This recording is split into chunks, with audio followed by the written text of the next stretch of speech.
لو أنزلنا هذا القرآن على جبل لرأيته خاشعا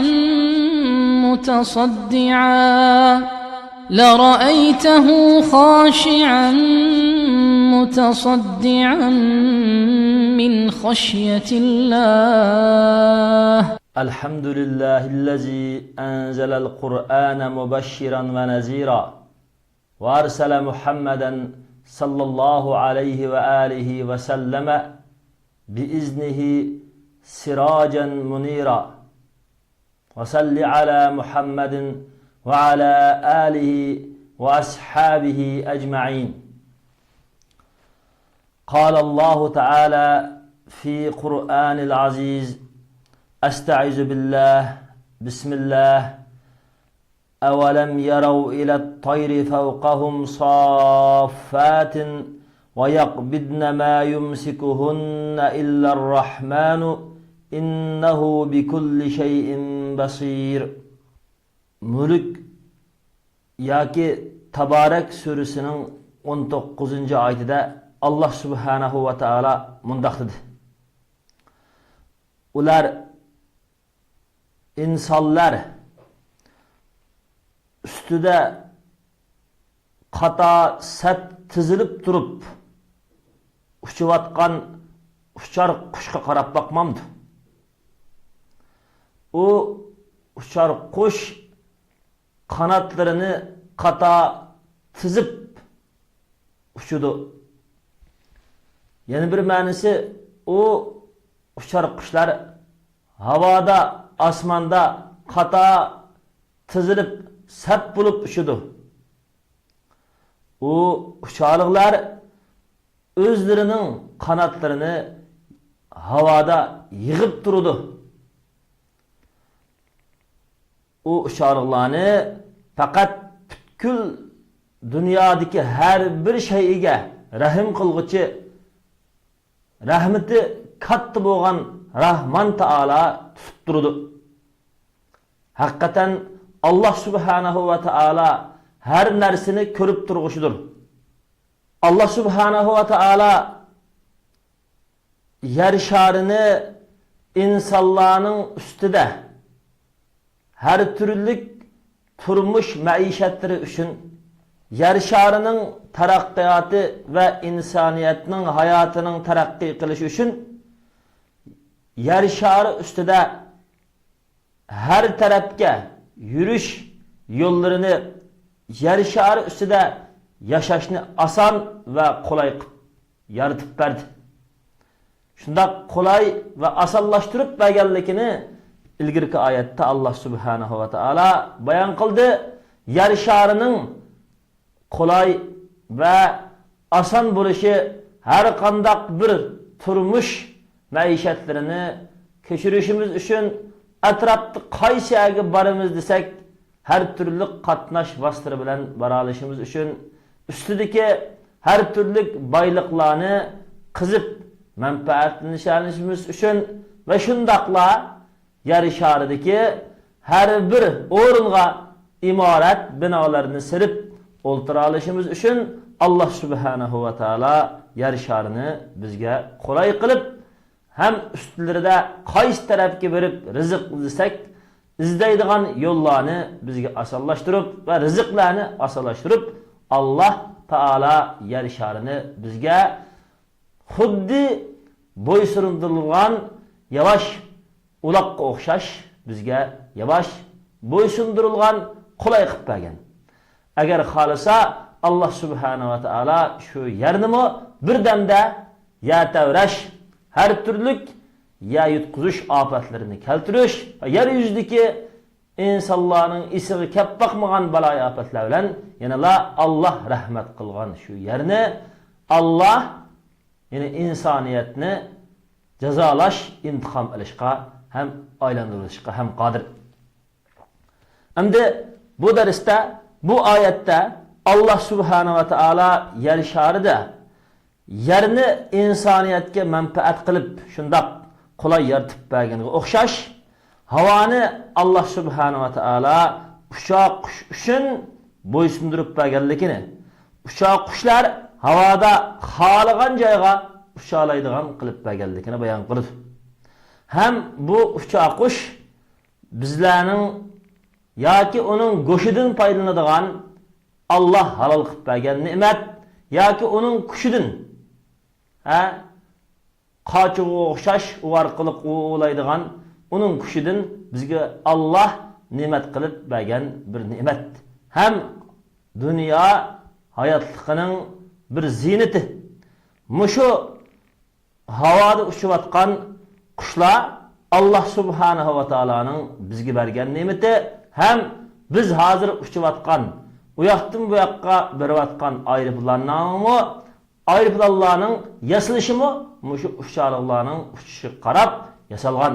Qanotlari bo'lmasin yoki beshi, oyog'i, badan qurilmasi, uçuş holati har bir shakllarining hammasini mushu uçaklarga qarab Allah bergan aql, Allah hayotlikda qo'ygan va yer sharida qo'ygan ham materialdan Allah bergan aql bilan inson yasab chiqqan mushu yasagan mushu aeroplanmi yanala Allah subhanahu va taolaning qudrati. Chunki insonning aqli mu Allohning mulki, Allohning qudrati.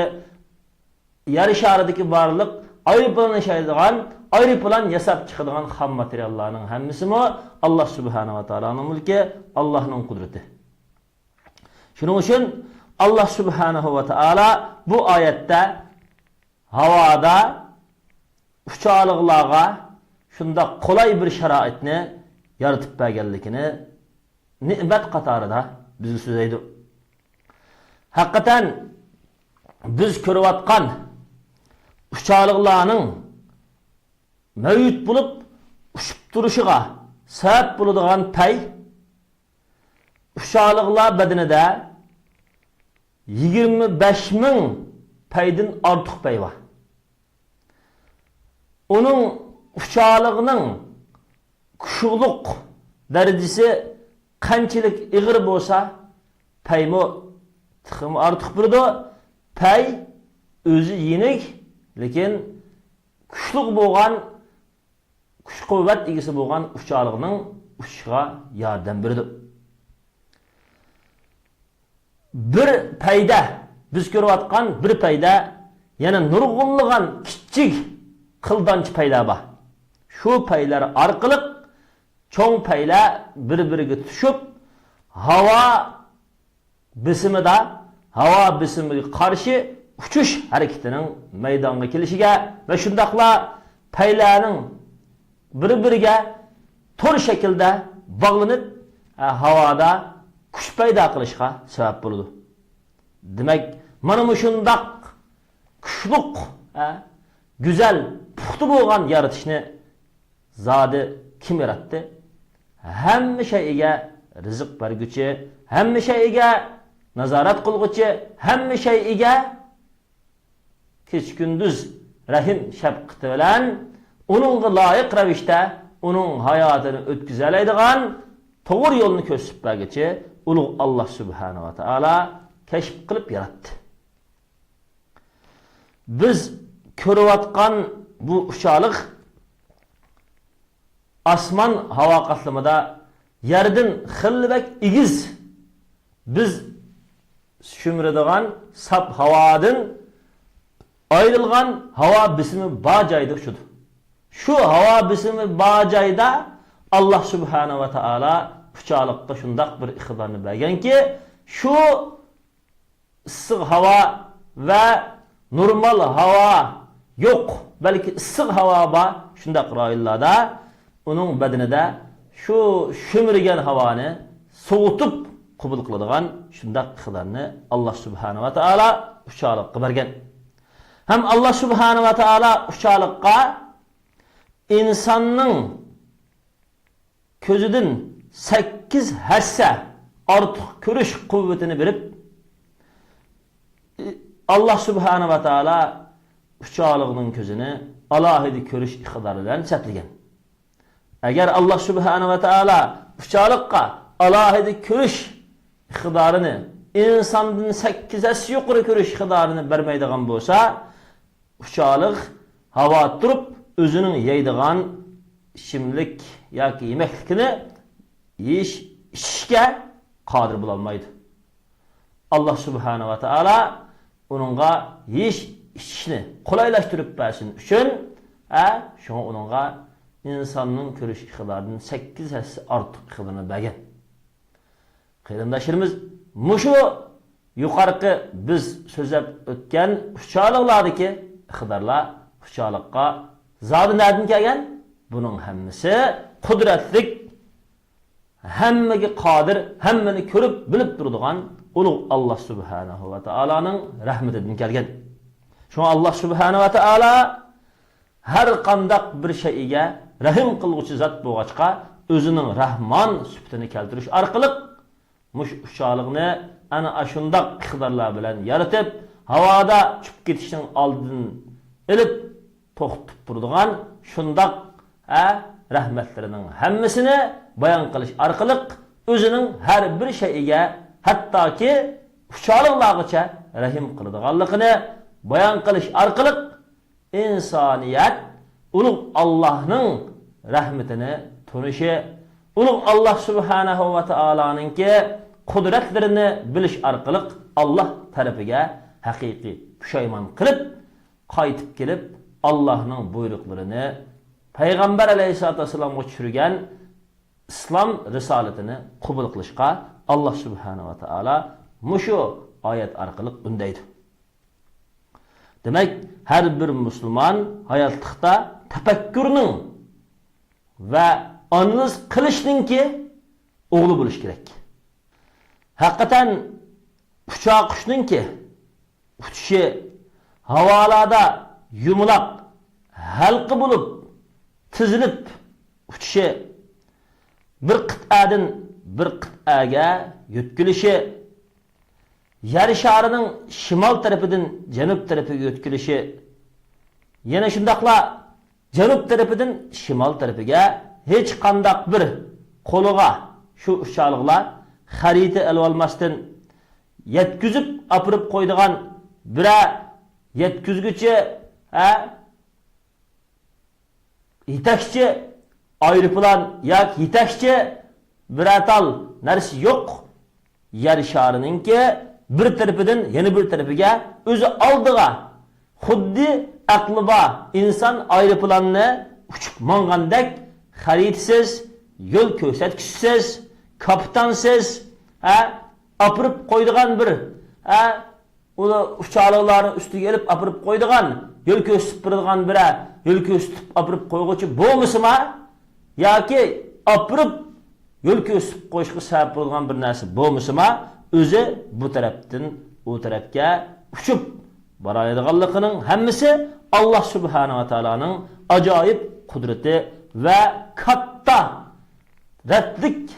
Har bir shayga uningga lozim aql, uningga lozim o'z loyiqida, uningga lozim to'g'ri ko'rsatmani berishga qodir Allohning qudrati ekanligiga pakt.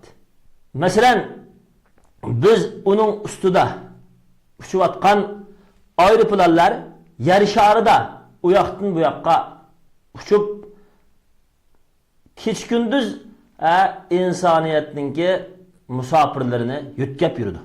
Lekin mushu biz ustiga chiqayotgan aeroplanlar bir yurtdan bir yurtga berib bo'g'uchi bo'lgan arliqda har bir yurtlarda uchoqliq shu aeroplanlarning qo'nadigan aeroplan stansiyaları var. Hem o aeroplanlar haydiguchi Lüçkning rahbarligida yer sharidagi aeroplan stansiyalardagi boshqurish markazi orqali o'zaro aloqalashib turdi. Hem aeroplandagi yo'l ko'rsatkich orqali yo'llarini belgilab turdi. Hem her daim aeroplan stansiyasidagi xodimlar bilan aloqalashib, yo'llaridan ezib ketishning oldini oladi. Demak, qarindoshlarimiz mana shundoq qilish bilan o'zining manziliga yetadi. Shundoq turibmi?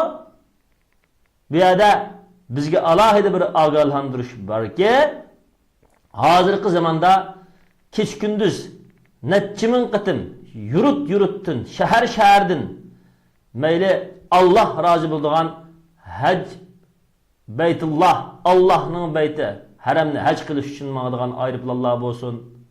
Yoki her türlü tajovuzchilik uchun mağatqan ayrıplallah bolsun. Yoki normal insaniyet menfaati uchun ticaret, muamele, turmuşda köpünç uçuduğan sayahat ve sefer ayrıplalları bolsun. Mana muş ayrıplallarının hemmisi bir haydiguchi ve puxta bo'lgan boshqurish uskunlaridan seplengen holatda mangdi. Lekin Allah subhanahu va taala yasagan qush, Allah subhanahu va taala yasagan barliq uçar qushlar hech qandaq sepligisiz havada bu yurtdan o yurtqa uçudu. Demek insan yasagan narsa Allah Taala'nın birişilen, Allah'ın ügütüşilen, Allah akıl birişilen hayatlıkta yer şardı koygan iktidarlarının kızıp çıkışı bilen keşf kılıştan boğan bozumu yanıla Allah özü bir vasıta yaratkan ana şu uçar kuşladek halıgınca o yaktın bu yakka yer şarıda onun stanzları boğmastın bira alaklaştıkan orulları boğmastın uçalaydıgan manım şundak uçar kuşladek iktidarga hem iyemez kırındaşırımız. Yani Allah subhanahu wa ta'ala'nın kudreti boğan uçar kuşta Allah'ın ne kadar usta yaratmış ekanligi namayan buldu. Hem şundakla asmanda uçuvatkan şu uyaktın bu yakka sefer kılıvatkan barlık ayrıpılallar hemmisi şu ayrıpılallarını Allah subhanahu wa ta'ala asmanda tutup durduğallığa hem ağıhlandırış. Şuna yılda bir aşkıtım bazı devletlerinin şunca iktidarlık ayrıplalları Allah'ın izni bilen çıkıp gidiyor. Şu bir kıtımlık çıkıp gidişte bazı tövbe 500, bazı 200, bazı 20-30 adam derhal Allah'ın dergahı gidiyor. Demek muş havada turvatkan uçak kuşlarını, havada uçuvatkan ayrıplallarını fakat kim tutup durdu dese Allah subhanahu wa ta'ala tutup durdu kındaşımız. Şunun için kıyındaşırımız muşu Allah subhanahu wa ta'ala havada uçurvatkan uçağı kuş arqılık Allah'ın kudretini tunuş. Allah Teala bizni ayrıpılallah arqılık yötken şu ayrıpılallarda salamet yötkelgenlikimizi qarta Allah subhanahu wa ta'alaga şükür aytishimiz gerek. Mesela bir uçak kuş bulup toxtamasdan 22.000 kilometre uçudu. Şimaldan cənub uçudu. Hem de ölümalarını hayran kaldırdıgan acayibatın birisi, muşu 22.000 kilometre şimaldan cənubqa bo'lgan uçuşta zade qandaq bir ko'rsatkich bilan uçqandı, kun sho'lisi qarab uçqandımı, yoki qata sap bo'lib tizilish orqali paydo bo'lgan birsi qarta birga uçqan uzun muddatlik safarda ularning qata tizlik uçuş orqali maydonga kelgan mushu siziq liniyada uçqanlik tufaylidan o'zininki boradigan yeriga to'g'ri bora olgandimi degandek nurg'unlagan shundaq ko'z qarashlar maydonga kelgan bo'lsa-mu, oxirida bu ko'z qarashlarning hech qaysi putirab tura olmagan. Faqat bu uçarlıqlarning mana shundaq uzun 22.000 kilometr araliqini besib shimoldan janubga bora olganlikning o'zi faqat Allah subhanahu wa ta'ala o uçarlıqlarda qo'ygan aqli o'zininki tug'ilgan o'zining o'sgan o'rniga bora oladigan shundaq iqtidorni berganlikdan iborat bo'lgan Allah subhanahu wa ta'alaning ne'mat ekanligini mushuni so'zlashdan bilak, mushuni tunishdan bilak hech qandaq bir bana yoki hech qandaq bir yakun buningdan olg'ili bo'lmaydiganligi oshkor bo'ldi qardoshlarimiz. Shuning uchun Allah subhanahu va taala yer sharida nurg'unlagan ajoyibotlarni qo'ygan. Shu ajoyibotlardan ibrat olgan har qandaq bir musulmon Allah subhanahu wa ta'ala'nın hidayetiga, rahmetiga va to'g'riligiga erishalaydi. Mushu ajoyibotlarning eng muhimidan birisi, masalan, bir uchoqlik Hindistonda tug'ilgan bo'lsa, u uchoqlikni Hindistonda tug'ilgandan keyin Hindiston zaminida ucholmay uchish iqtidoriga yetish, uchish vaqtiga yetishdan burun shu tug'iliblam uzun qolmaylam aeroplanda Amerikaga olib ketgan bo'lsa, keyin shu qush Amerikadan yoki Angliyadan, ya'ni Hindistonga o'zi uchib qaytib kelalaydi. Ham uchib qaytib kelganligi oshkora tadqiqotdan o'tgan. Undaq bo'lsa, bu Hindistondan Angliyaga uchib ketgan, Hindistondan Angliyaga bu qush uchish iqtidoriga kirishdan burun kichik vaqtida ilinib ketgan qush qandaq bu Hindistonga keyin o'sgandan keyin o'zining tug'ilgan yurtiga qanday qaytib keladi? Demak, uning ko'ngliga, uning miyasiga Allah Taala bergan bir tug'ma iqtidor borki, mushu iqtidor orqali o'zining asli tug'ilgan yeriga u burun yo'lni bir qitim uchib boqmasimi, Hindiston bilan Angliya o'rtasida bir qitim uchib boqmasimi, u Allah sağan şu özünün iqtidori bilan yana Hindistonga qaytib kelishga qodir. Demak, mana bu shuning hammasi Allah subhanahu va taolaning qudratlik yaratqish ekanligini uqtirdi. Şu Allah subhanahu va taola Qur'oni Karimdagi astag'firullah ma yumsikuhunna illa rahman. U uchoqlarni osmonda ana ashundaq uzun muddat uchishdan, uzun muddat uchishda davom etishdan ketmay saqlab turdig'ini kim desa, faqat Rahman Taala, Allah subhanahu va taala o'zi saqlab turdi.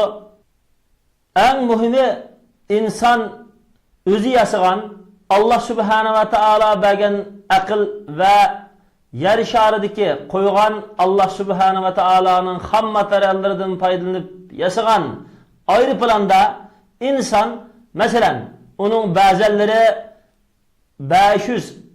500-650 kişi adamni üstüge kötürüp elip mağdı. O adamlar onun içinde yeydiğen yemekleri, içimlikleri, hacet halleri hemen her toluk buluşulan birgi uçudu. Hem şundakla 8% özünün hacmidin 8 derece yukarı boğan oksigenini bile elip uçudu. Çünkü havada insan bir vasıta şümrediğen hava bulunmağallık tüpeydiden mana şundak ahvallar bilan birga inson havada 6 saat, 7 saat birer geç gündüz uçalaydı.